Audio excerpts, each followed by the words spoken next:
اعوذ باللہ من الشیطان الرجیم بسم اللہ الرحمن الرحیم وما ابرئ نفسی ان نفس لامارۃ بالسوء الا ما رحم ربی ان ربی غفور رحیم۔ میں کچھ اپنے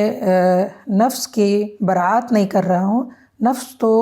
بدی پر اکساتا ہے، الا یا کہ کسی پر میرے رب کی رحمت ہو، بے شک میرا رب بڑا غفور الرحیم ہے۔ رب اشرح لی صدری ویسر لی امری واحلل عقدۃ من لسانی یفقہوا قولی ربی زدنی علما۔ انشاءاللہ آج ہم جز نمبر 13 یعنی سپارہ نمبر 13 جس کا نام وما ابری ہے اس کا جائزہ لیں گے۔ آج ہم اس میں سورۃ یوسف کا بقیہ حصہ، سورۃ الرعد اور سورۃ الابراہیم جو ہے یہ 3 صورتوں کو انشاءاللہ کور کریں گے۔ تو کل تک جو تھا ہم نے سٹوری کو وہاں تک کمپلیٹ کی تھی، یوسف علیہ السلام کے جو قصہ تھا کہ یوسف علیہ السلام ابھی قید میں ہی ہے، اور یوسف علیہ السلام نے کہا تھا کہ وہ اپنے ایک قیدی سے کہا تھا کہ وہ جو بادشاہ ہے اس کے آگے اس کا ذکر کر دینا، لیکن وہ بھول گیا۔ اب باہر جو یہ جو تھرڈ سینیریو ہے، فورتھ سینیریو ہے، اس میں یہ ہو رہا ہے کہ جو کنگ تھا، جو بادشاہ تھا، اس نے ایک خواب دیکھا۔ اب اس کے خواب میں یہ تھا کہ 7 جو بالکل ہیلدی گائے تھے وہ 7 کمزور گائے کو جو ہے وہ کھا رہی تھی، اور 7 اس نے دیکھا کہ بہت ہی ہیلدی کراپس ہے، بہت گڈ کراپس ہے، اور 7 جو ہے وہ ڈرائی کراپس ہے۔ اب بادشاہ جو ہے وہ بہت پریشان ہو گیا کہ یہ کس طرح کا خواب ہے، اور اس نے اپنے تمام ریاست میں یہ کہا کہ کون ہے جو میرے یہ جو خواب ہے اس کی تعبیر کریں گا، اور وہ ہر طرف جو ہے اس نے اپنے لوگوں کو بھیجے۔ یہ ہوا کہ کچھ لوگوں نے جو انٹرپریٹرز تھے ڈریم کے، انہوں نے کہا کہ یہ بس ایسے خواب ہے، کوئی یوزلیس سے خواب ہے اور اس کا کوئی مقصد نہیں ہے۔ پھر اتنے میں وہ جو ایک قیدی تھا جو بادشاہ کی سروس میں تھا، اس کو یوسف علیہ السلام کا یاد آیا، اور اس نے بادشاہ سے اجازت لی کہ اگر مجھے آپ قید خانے میں بھیج دو تو میں آپ کے خواب کا جو انٹرپریٹیشن ہے وہ کروا کے آتا ہوں۔ اور بادشاہ نے اجازت دی۔ یوسف علیہ السلام نے بتا دیا کہ اس خواب کا انٹرپریٹیشن کیا ہے۔ اس نے کہا کہ 7 سال تک جو ہے وہ بہت اچھی فصل ہوں گی، اور 7 سال کے بعد جو ہے وہ ایک قحط آئیں گا، یعنی فیمن ہو جائے گا۔ اور صرف یوسف علیہ السلام نے اس خواب کی تعبیر ہی نہیں کی بلکہ سلیوشن بھی دیا۔ انہوں نے کہا کہ سلیوشن یہ ہے کہ 7 سال تک جو جب فیمن ہونے سے پہلے جب فصل ہوں گی تو اس وقت جتنی ضرورت ہے اتنا ہی اناج کھایا جائے، اور باقی کو جیسے ویئر ہاؤسز میں جو ہے اس کو سٹور کیا جائے۔ سٹور کرنے کا طریقہ بھی یہ بتایا کہ ابھی جب وہ دانہ جو ہے اپنے اس میں کورنگ میں ہے ویسے ہی اس کو رکھے، پھر 7 سال جب تک وہ یوز کر سکتے ہیں قحط کے زمانے میں، اور اس کے بعد پھر بارش ہوں گی۔ تو جو کنگ تھا، وہ اس وقت کا جو بادشاہ تھا، وہ بہت خوش ہوا، اور اس نے اس کے یہ کہا کہ یوسف علیہ السلام کو میرے پاس لے آؤ، میں اس کو اپنا کوئی منسٹر بنانا چاہتا ہوں۔ یوسف علیہ السلام نے ہی واز ناٹ اے اپورچونسٹ، یہ نہیں تھا کہ وہ امیڈیٹلی وہ وہاں پہ چلے گئے۔ انہوں نے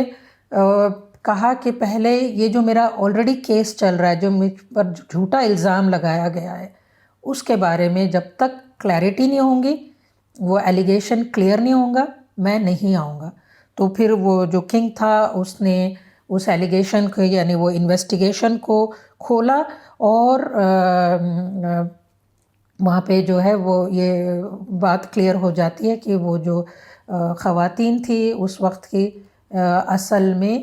ان سے غلطی ہوئی تھی، اور یوسف علیہ السلام جو تھے وہ اپنے نفس کا جو ہے وہ شکار نہیں ہوئے تھے۔ اور اسی وقت یہ جو آیت جو میں نے شروع میں پڑھی تھی، یہ آیت جو ہے وہ اسی سے ریلیٹڈ ہے کہ کوئی بھی اپنی نفس کو جو ہے وہ پاک نہیں رکھ سکتا بلکہ جب تک اللہ اس پہ رحم نہ کرے. یعنی یہ نفس جو برا نفس ہے ہمارے اندر، نفس امارہ جو ہے وہ ہمیں ہمیشہ برائی کی طرف بلاتا ہے، لیکن ہم سب کو دعا کرنا چاہیے کہ اللہ تعالی ہمیں ایسے برائیوں سے بچا کے رکھے. اب اس کے بعد جب یوسف علیہ السلام کو رہائی مل جاتی ہے اور یوسف علیہ السلام ان کے اگینسٹ جو ایلیگیشنز ہیں وہ کلیئر ہو جاتے ہیں، تو یوسف علیہ السلام کو وہ کنگ جو ہے وہ کہتا ہے کہ میں تمہیں اپنا منسٹر بناتا ہوں. تو یوسف علیہ السلام اس وقت پرپوز کرتے. یہاں پہ بھی ایک بہت امپورٹنٹ پوائنٹ ہے کہ اگر ہمارے پاس ہم سکلڈ ہیں اور ہمارے پاس وہ نالج ہے تو ہمیں ضرور اپنے آپ کو جو ہے آگے کے لیے پیش کرنا چاہیے. یوسف علیہ السلام نے پرپوز کیا کہ میں آپ کا فائنانس منسٹر بنوں گا. یہ جو آج کل آپ کے اسٹیٹ میں ڈراٹ چل رہا ہے یعنی قحط چل رہا ہے، تو میں اس کرائسس کو مینیج کرنے کے لیے آپ کو اپنے آپ کو پیش کرتا ہوں.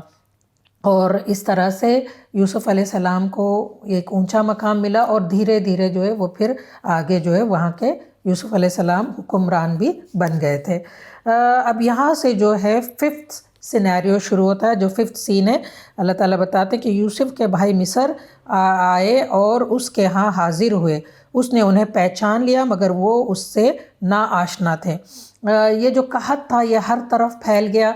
اور ہر طرف جو ہے وہ لوگ جو ہے وہ پریشان تھے کھانے پینے کی وجہ سے. لیکن اب چونکہ یوسف علیہ السلام وہ مینیج کر رہے تھے تو انہوں نے ایک ریشننگ کا سسٹم بنایا کہ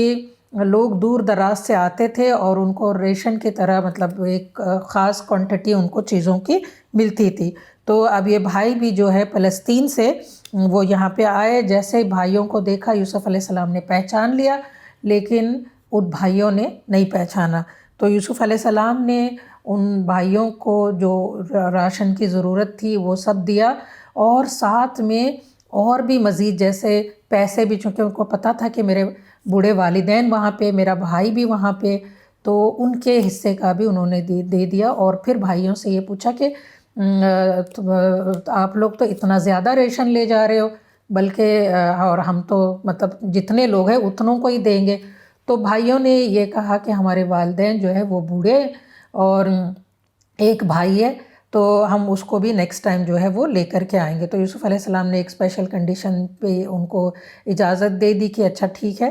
آپ اپنے پیرنٹس کا جو حصہ ہے وہ ہم دے دیں گے لیکن بھائی کو ضرور لے آنا. اب سیکنڈ وزٹ یعنی بھائی جو ہے تقریباً 3 وزٹس ان کے قرآن جو ہے وہ بتاتا. یہ فرسٹ وزٹ تھا. سیکنڈ وزٹ کے لیے جب ان کا راشن وغیرہ ختم ہو گیا تو وہ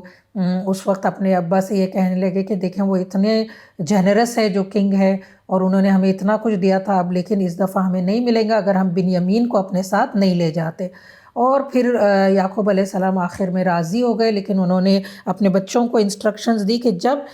کہ میرے بچوں مصر کے دارالسلطنت میں ایک دروازے سے داخل نہیں ہونا بلکہ مختلف دروازوں سے، کیونکہ یہ اس طرح سے انہوں نے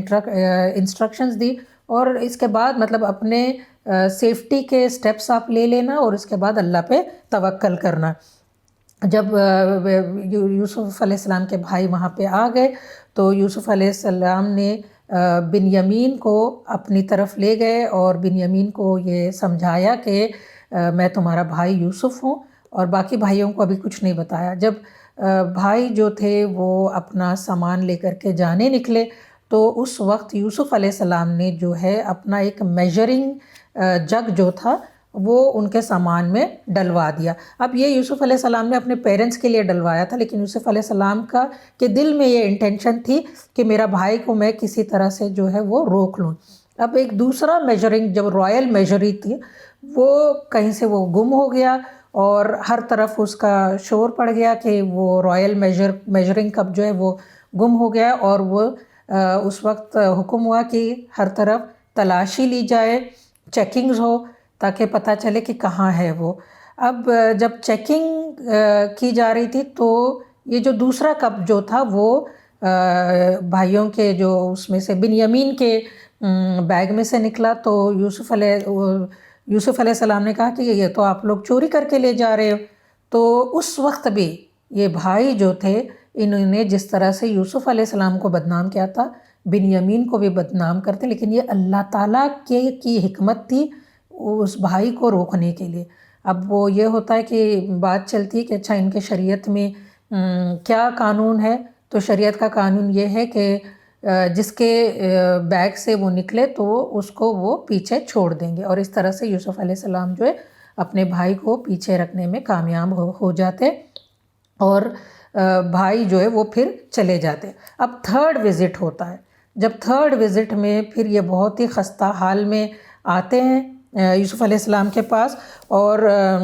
بہت غربت کا شکار ہو گئے ہوتے، بہت ڈیسٹیٹیوٹ ہوتے ہیں، اور یوسف علیہ السلام سے وہ کہتے ہیں کہ اس وقت یوسف علیہ السلام ان کو اپنی آئیڈینٹی ریویل کرتے ہیں کہ میں وہی یوسف ہوں اور یہ میرا بھائی بنیامین ہے۔ اپنے پیرنٹس کے بارے میں پوچھتے ہیں، اور اس وقت یوسف علیہ السلام کو پتہ چلتا ہے کہ یعقوب علیہ السلام جو ہے وہ رو رو کر کے ان کی آنکھیں جو ہے وہ ختم ہو گئی ہے۔ اس وقت وہ یوسف علیہ السلام جو ہے وہ اپنے بھائیوں کو کہتے ہیں کہ جا کر کے اپنے پیرنٹس کو جو ہے وہ لے آئیں، اور جب وہ آتے ہیں تو اس وقت یوسف علیہ السلام جو ہے وہ اپنے بھائیوں کو جو ہے وہ معاف کر دیتے ہیں، اور کہتے ہیں کہ آج تم پر کوئی گرفت نہیں، اللہ تمہیں معاف کر دیں، وہ سب سے بڑھ کر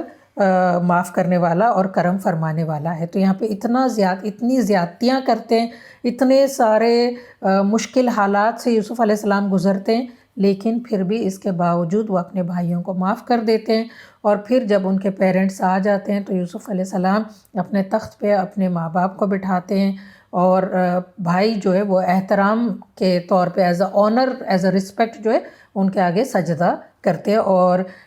یعقوب علیہ السلام جو ہے وہ یہ بتاتے ہیں کہ دیکھو یہی تھا وہ خواب جس کو اللہ تعالیٰ نے پورا کر دیا۔ تو اس صورت میں ہم دیکھتے ہیں کہ کس طرح سے یوسف علیہ السلام ڈفرینٹ ویز میں جو ہے ڈفرینٹ طریقوں سے جو ہے وہ کچھ چیزوں کا شکار بنتے، جیسے حسد کا، ہوس کا، بھائیوں کے کانسپریسی کا، اور ایون قید خانے تک پہنچ جاتے، لیکن اللہ تعالیٰ پھر ان کو کس طرح سے عروج پر لے آتا ہے، اور آپ صلی اللہ علیہ وسلم کو بھی یہاں پہ ایک جو سپورٹ ہے، ایک کمفرٹ دیا گیا کہ اسی طرح سے جو ہے اللہ تعالیٰ آپ صلی اللہ علیہ وسلم کو بھی اونچا درجہ دیں گا، اور ساتھ ساتھ جیسے بھائیوں کو وارننگ ملی تھی اس طرح سے اللہ تعالیٰ مکہ کے قریش کو بھی وارن کرنے۔ اس کے بعد کی جو صورت ہے سورۃ الرعد، یہاں پہ سورۃ الرعد میں جو ہے وہ اللہ تعالیٰ نے قرآن مجید کو یہ بتایا کہ یہ کتاب حق ہے، جیسے پہلے ہم نے دیکھا کہ کتاب مبین تھی، اور اللہ تعالیٰ یہاں پہ بتا رہے ہیں الف لام میم را تلک آیات الکتاب والذی انزل الیک من ربک الحق ولکن اکثر الناس لا یؤمنون، کہ اللہ تعالیٰ یہاں پہ یہ بتا رہے ہیں یہ حق کی کتاب ہے۔ تو رات کا مطلب ہے تھنڈر، بجلی، اور رات، سورۃ الرعد جو ہے وہ سورۃ یوسف کا مثنیٰ ہے، یعنی جوڑا ہے۔ سورۃ یوسف میں اللہ تعالیٰ نے ایک ہسٹوریکل ایویڈنس، ایک نبی کے قصے کے ذریعے یہ بتایا ہے کہ جو لوگ یوزفل لوگ ہوتے ہیں سوسائٹی کے لیے، جو سوسائٹی کو فائدہ پہنچاتے وہ رہ جاتے ہیں، اور جو یوزلیس لوگ ہوتے ہیں جن سے کوئی فائدہ نہیں ہوتا وہ بہہ جاتے ہیں۔ اور اسی طرح سے سورۃ الرعد میں بھی اللہ تعالیٰ یہ کہہ رہے ہیں کہ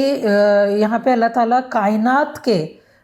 جو ایویڈنسز ہے وہ دکھا کر کے اللہ تعالیٰ اسی چیز کو پروف کریں کہ دنیا میں بھی جو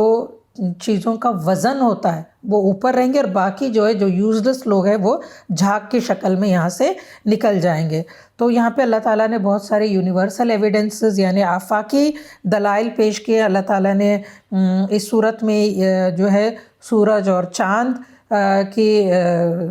مثال دی ہے، زمین اور آسمان کی مثال دی ہے۔ آسمان کو بتاتے ہوئے اللہ تعالیٰ نے یہ کہا کہ اس آسمان کی طرف دیکھو، اگر تم اللہ کو پہچاننا چاہتے ہو، اللہ کی نشانیاں دیکھنا چاہتے ہو، تو یہ آسمان اللہ تعالیٰ نے کس طرح سے کھڑا کیا، کوئی پلر نہیں ہے، کوئی ستون نہیں ہے، بغیر ستون کے اللہ تعالیٰ نے جو ہے یہ آسمان کو آپ کے آگے، آپ اس کو دیکھتے ہو، آپ یہ ہر طرف پھیلی ہوئی زمین جو ہے جس میں اللہ تعالیٰ نے راستے بنا دیے، اللہ تعالیٰ نے اس زمین پہ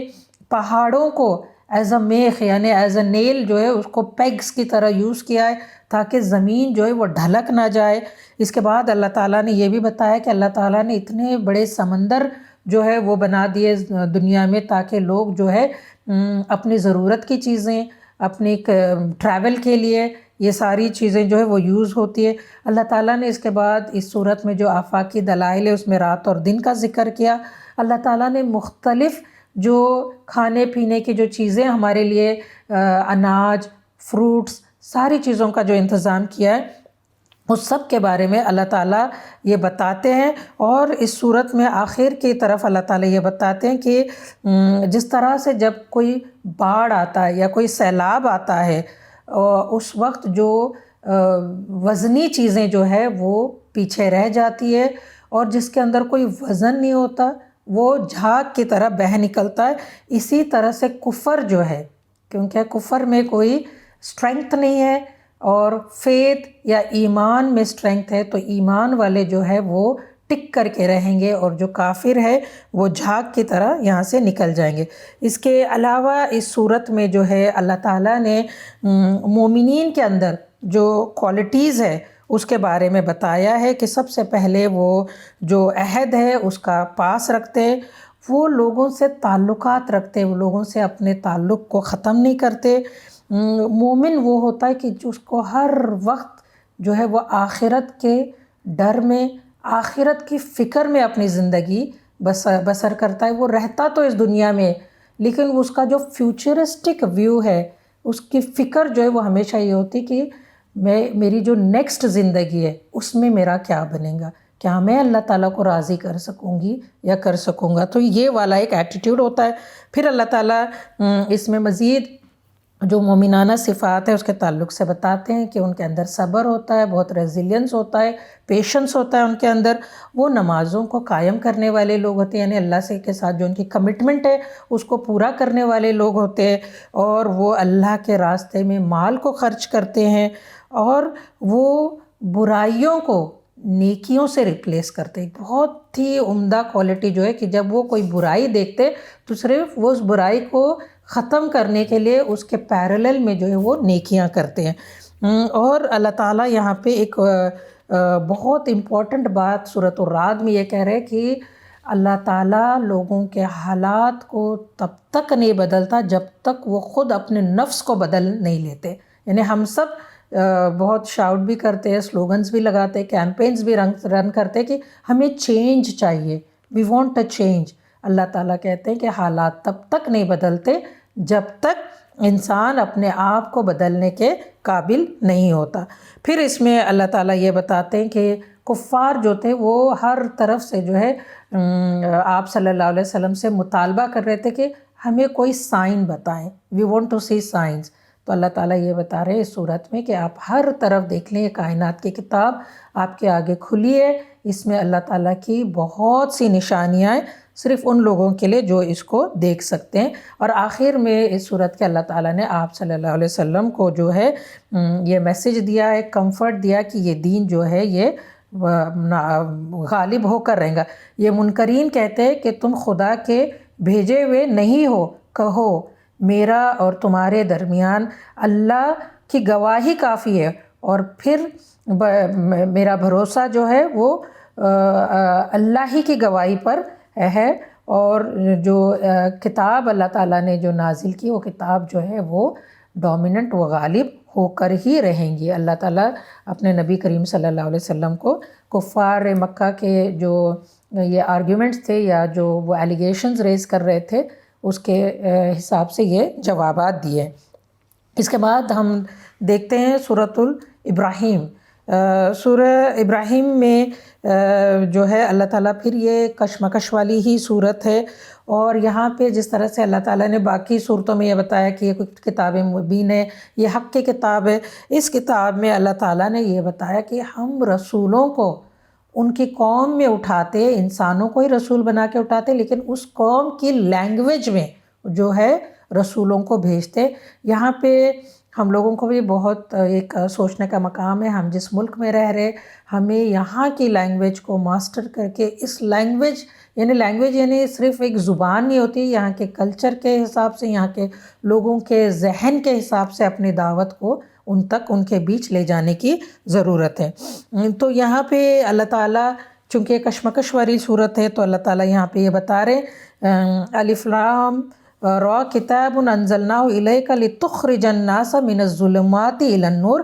بإذن ربہم الی صراط العزیز الحکیم۔ اے محمد صلی اللہ علیہ وسلم، یہ ایک کتاب ہے جس کو ہم نے تمہاری طرف نازل کیا ہے تاکہ تم لوگوں کو تاریکیوں سے نکالے، اندھیروں سے نکال کے روشنی میں لے آؤ، ان کے رب کی توفیق سے، اس خدا کے راستے پر جو زبردست اور اپنی ذات میں آپ محمود ہے۔ تو یہاں پہ یہ بہت ہی اچھا طریقے سے جو ہے نا، ایک بہت اپیلنگ اور ایک بہت انوائٹنگ وے میں اللہ تعالیٰ لوگوں کو یہ بتا رہا ہے، کیونکہ لوگوں کے اندر کشمکش ہے، ڈائلیما ہے، نظریاتی جو ہے وہ ڈفرینسز ہے۔ تو اللہ تعالیٰ یہ بتا رہے ہیں کہ اے نبی کریم صلی اللہ علیہ وسلم، ان سے کہو کہ ہم آپ کو اندھیروں سے نکال کے روشنی کی طرف لے جانے کے لیے آئے ہیں۔ اور اندھیرا اور روشنی کا دونوں کا ایک کام ہے کہ اندھیرا چاہتا ہے کہ میں چھا جاؤں پوری دنیا پہ، لیکن روشنی کی ایک کرن جو ہے وہ اندھیرے کو ختم کر دیتی۔ اسی طرح سے جو ہے رسول جو تھے وہ نور لے کر کے آتے تھے، وہ گائیڈنس، وہ لائٹ لے کر، انسان جو ہے وہ اپنے اپنے طریقوں کو صحیح سمجھ کر کے ان طریقوں کو فالو کرنا چاہتا تھا۔ نبی جب گائیڈنس لاتے تھے تو وہ کلیئر کرتے تھے کہ جو طریقوں کو آپ نے اپنایا ہے وہ طریقے غلط ہیں۔ پھر یہاں پہ ہمیں یہ بھی پتہ چلتا ہے کہ مسلمانوں کی ذمہ داری بھی یہی ہے کہ دنیا میں آج جو ڈیفرنٹ آئیڈیالوجیز، جو ڈیفرنٹ نظریات ہیں لوگوں کے اندر، اس چیز کی فکر ختم ہو گئی ہے کہ ایک دن انہوں نے اللہ کے آگے پیش ہونا ہے، یہاں پہ دنیا میں ان کا ایک رول ہے، اس کو وہ بھول گئے۔ مسلمانوں کا کام یہ ہے کہ اپنے زبان سے، اپنے عمل سے اور دنیا میں ایسی چیزیں نافذ کر کے دکھائے جس سے لوگ اس روشنی کی طرف آئیں۔ پھر یہاں پہ اس صورت میں اللہ تعالیٰ جو ہے وہ موسیٰ علیہ السلام کا ذکر کرتے ہیں کہ کس طرح سے ان کو ستایا گیا اور ان کی جو امت کو کس طرح سے ستایا گیا، اور ان کی امت کو بھی یہی آپشنز دیے گئے تھے کہ یا تو وہ فرعون کے آگے جھک جائے، لیکن اللہ تعالیٰ نے کس طرح سے موسیٰ علیہ السلام کو مصر سے نکال کر مدین لے گئے، اور پھر مدین سے پھر آنے کے بعد کس طرح سے جو ہے حق کو اللہ تعالیٰ نے غالب کیا۔ اس صورت میں اور ایک بہت امپورٹنٹ بات جو اللہ تعالیٰ بتاتے ہیں وہ یہ ہے کہ کفر میں، یعنی جو کافرانہ رویہ جو ہے اس میں کوئی اسٹرینگتھ نہیں۔ جن لوگوں نے اپنے رب سے کفر کیا ان کے اعمال کا کیا بنے گا؟ ہم کہتے ہیں نا کہ وہ تو بلیو نہیں کرتے، ان کا فیتھ نہیں، لیکن وہ بہت اچھے عمل کرتے ہیں، ان کے بہت اچھے ایکشنز ہوتے ہیں۔ اللہ تعالیٰ یہاں پہ یہ بتا رہے کہ جنہوں نے کفر کیا اور انہوں نے اچھے اعمال بھی کیے ہوں گے، تو ان کے عمل کے مثال ایسی ہے جیسے راخ یعنی ایشز۔ ایش کا کیا وہ ہوتا ہے کہ جیسے ہوا چلتی ہے وہ بہہ جاتی ہے، یعنی وہ اڑ جاتی ہے۔ تو اللہ تعالیٰ یہاں پہ یہی کہہ رہے کہ اس میں کوئی اسٹرینگتھ نہیں ہے،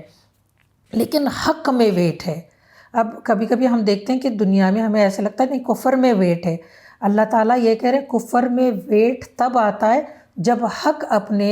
وزن کو نہیں پہچانتا، جب حق اپنا کام نہیں کرتا، تو پھر اس وقت جو ہے کفر کو جو ہے وہ ڈومیننس ملتا ہے۔ تو یہاں پہ بہت سمجھنے والی بات ہے کہ ہم کس طرح سے ہمارے پاس جو حق ہے اس کو اسٹرینتھن کریں، کیونکہ اللہ تعالیٰ یہاں پہ یہی کہہ رہے کہ حق میں تو طاقت ہے ہی ہے۔ یہ ایک جو کشمکش والی صورت ہے سورہ ابراہیم، اس میں یہ بات آ رہی ہے۔ پھر اللہ تعالیٰ یہاں پہ جو ہے دو مثال دیتے ہیں کہ دو ورڈز کے، یعنی جو دو کلمات ہیں، اللہ تعالیٰ یہاں کہہ رہے ہیں کہ اللہ نے کلمہ طیبہ کو کس چیز سے مثال دی ہے۔ اس کی مثال ایسی ہے جیسے ایک اچھے ذات کا درخت جس کی جڑ زمین میں گہری جمی ہوئی ہو اور شاخیں آسمان تک پہنچی ہوئی ہے، ہر آن وہ اپنے رب کے حکم سے اپنے پھل جو ہے وہ دے رہا ہے۔ تو اللہ تعالیٰ یہاں پہ یہ بتا رہے، ایک امثال القرآن ہے، یہاں پہ ایک ایگزامپل کے ذریعے اللہ تعالیٰ بتا رہے کہ کلمہ طیبہ کی مثال ایسی ہے جیسے ایک بہت اچھی ذات کا، بہت اچھی کوالٹی کا جو سیڈ ہے ہم زمین میں سو کرتے ہیں، تو اس کا نتیجہ، اس کا رزلٹ یہ نکلتا ہے کہ بہت ہی طاقتور ایک جو اسٹیم اور اس کے جو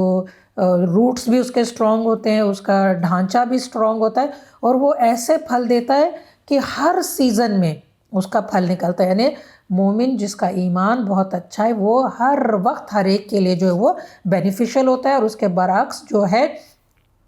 جو برا ورڈ ہوتا ہے یا برا کلمہ جو ہے، اس کی مثال ایسی ہے جیسے ایک ڈیڈ سیڈ جب وہ زمین میں ڈالا جاتا ہے، اچھی نسل کا سیڈ نہیں ہوتا ہے تو اس کے روٹس بھی فرم نہیں ہوتے، اس کو کوئی بھی اکھاڑ سکتا ہے، اور وہ خاردار ہوتا ہے، وہ اس سے جیسے جنگلی ویڈز گرو ہوتے ہیں اس طرح کا ہوتا ہے، وہ کسی کو کوئی فائدہ نہیں دیتا. اللہ تعالیٰ نے یہاں پہ بہت اچھی یہ مثالیں دی ہیں. پھر اللہ تعالیٰ یہاں پہ یہ بتا رہے ہیں کہ ہم نے آپ کے فطرت کو یا انسان کے نیچر کو جن جن چیزوں کی ضرورت تھی اللہ تعالیٰ نے وہ ساری چیزوں کا انتظام کیا ہے. ہمیں کھانے پینے کی ضرورت ہے، ہمیں گائیڈنس کی ضرورت ہے، تو اللہ تعالیٰ پھر یہاں پہ کہہ رہے ہیں کہ انسانوں کے اندر شکر گزاری ہونی چاہیے. اللہ تعالیٰ یہاں پہ یہ بتا رہے کہ جب انسان کے پاس شکر گزاری ہوں گی تو اللہ تعالیٰ جو ہے اس کو مزید دیں گے. وَلَئِن شَكَرْتُمْ لَأَزِيدَنَّكُمْ، یہ ایک بہت ہی امپورٹنٹ اسلامک پرنسپل ہے. اور اس کے بعد اللہ تعالیٰ کہتے ہیں اگر آپ کفر کرتے ہیں، یعنی آپ ہمیشہ کمپلیننگ نیچر کے ہوتے ہیں، تو اللہ تعالیٰ آپ کا عذاب جو ہے وہ آپ کے اوپر بڑھا دیں گے. تو یہاں سے ہمیں یہ پوائنٹ ملتا ہے کہ ہمارے اندر ہمارے نیچر میں شکر گزاری ہے تو ہم ہر وقت جو ہے اللہ تعالیٰ کے شاکر بندے بن کر رہیں.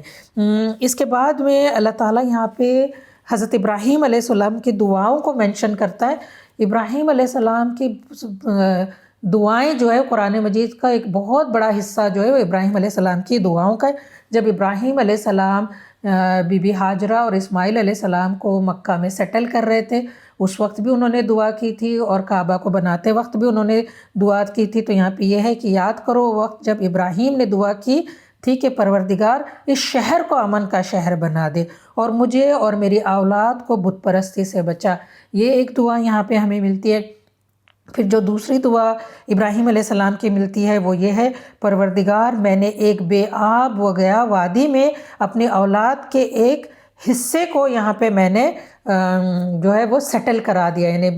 اسماعیل علیہ السلام اور بی بی ہاجرہ کو یہاں پہ بسایا ہے. پروردگار یہ میں نے اسی لیے کیا ہے کہ لوگ یہاں نماز قائم کریں، لہٰذا تو لوگوں کے دلوں کو ان کے مشتاق بنا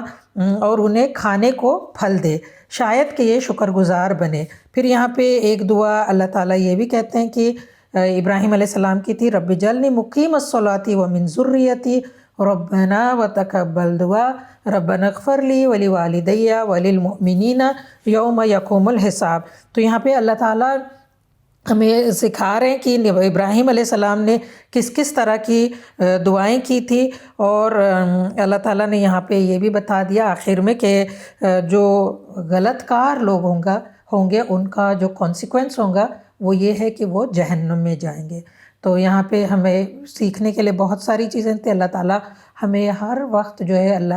اللہ کے شاکرین بندوں میں شامل کرے، اور جس طرح سے ابراہیم علیہ السلام ہر وقت اللہ سے دعا کرتے تھے ہم بھی اللہ سے دعا کرنے والے بنے. وآخر الدعوانا ان الحمد للہ رب العالمین. السلام علیکم ورحمۃ اللہ وبرکاتہ.